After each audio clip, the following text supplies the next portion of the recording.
अर्थ सप्तमोध्याया. हजारो मानवापैकी एखादाच एकनिष्ठ तन्मन धनाने परमेश्वराची भक्ती करतो व ज्ञान विज्ञानासहित परमेश्वराला जाणतो.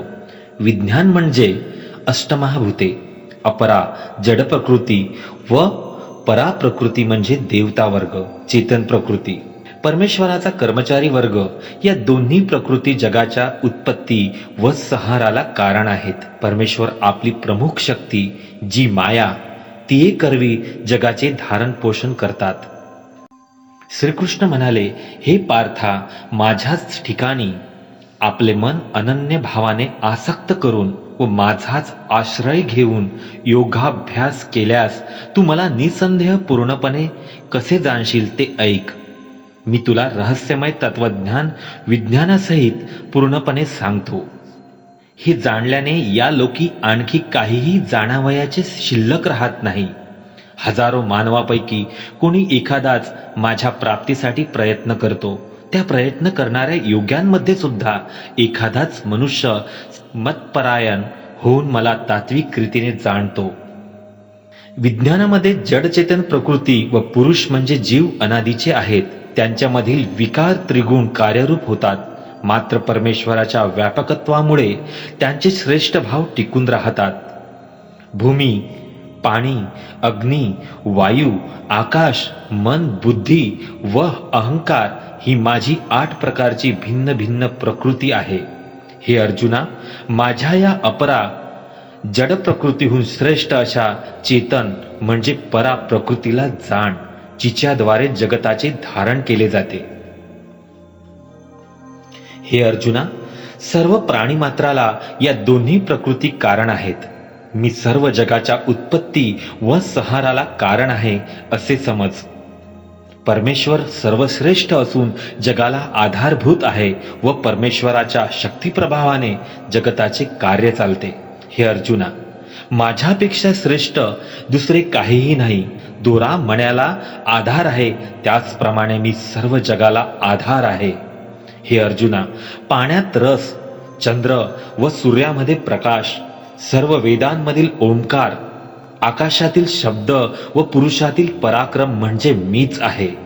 पृथ्वीतील सुगंध, अग्नीतील तेज, सर्व प्राणी मात्रातील जीवन आणि तपस्व्यात सुद्धा तेज म्हणजे मीच आहे असे समज. हे अर्जुना, सर्व भूतमात्रांचे सनातन कारण बुद्धिवानात बुद्धी आणि तेजस्व्यांमध्ये तेज मीच आहे असे समज. हे अर्जुना, बलवानांच्या वासना आणि आसक्तिरहित सामर्थ्य म्हणजे मीच आहे.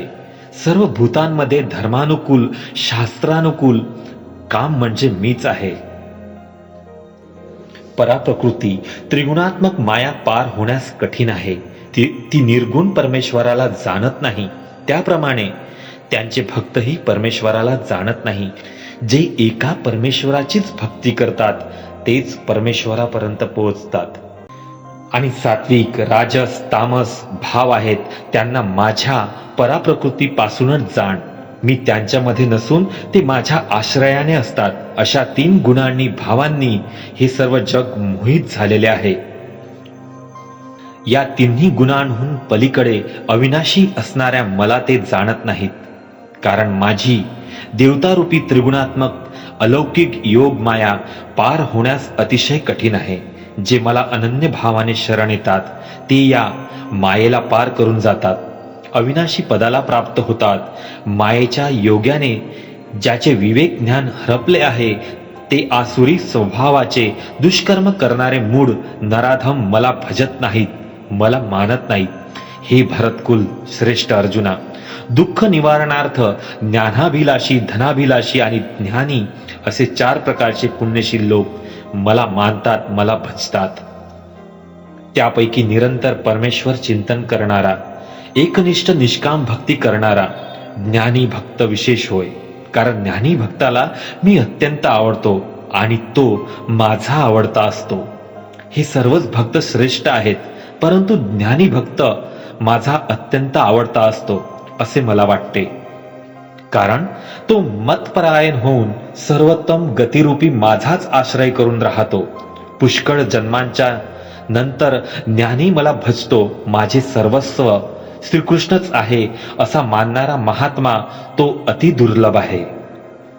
परमेश्वर देवतांच्या भक्ताची श्रद्धा देवतेच्या ठिकाणी श्रेष्ठ भावनेने स्थिर करून नाशिवंत फळे देतात.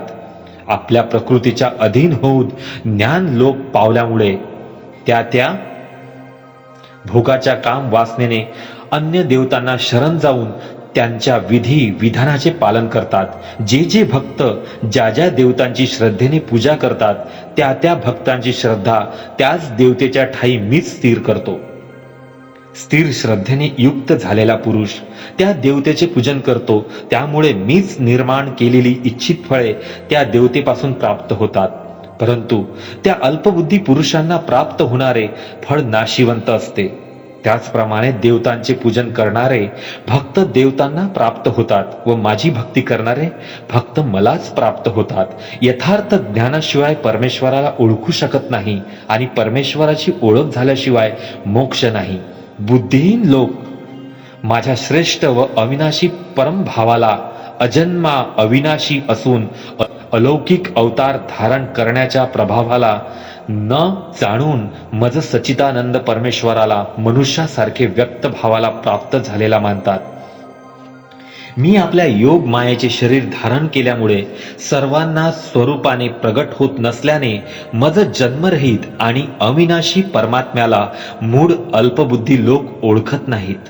हे अर्जुना, मी भूत वर्तमान व भविष्य काळातील सर्व प्राणी मात्रांना जाणतो, परंतु मला कोणीही जाणत नाही. कारण हे अर्जुना, सृष्टीमध्ये इंद्रियांच्या इच्छा आणि द्वेष यांच्यापासून निर्माण होणाऱ्या सुख दुःखादी द्वंद्वाच्या मोहांनी सर्व प्राणी भ्रम पावत असतात. परंतु निष्काम भावाने श्रेष्ठ कर्माचे आचरण करणाऱ्या लोकांचे पातक नाहीसे झालेले असते. ते राग द्वेषादी द्वंद्व मोहापासून मुक्त होऊन दृढ निश्चयाने माझी उपासना करतात. जे मला शरण येऊन मरणापासून मुक्त होण्यासाठी प्रयत्न करतात ते पुरुष परब्रह्माला, संपूर्ण अध्यात्माला तसेच संपूर्ण कर्माला जाणणारे असतात.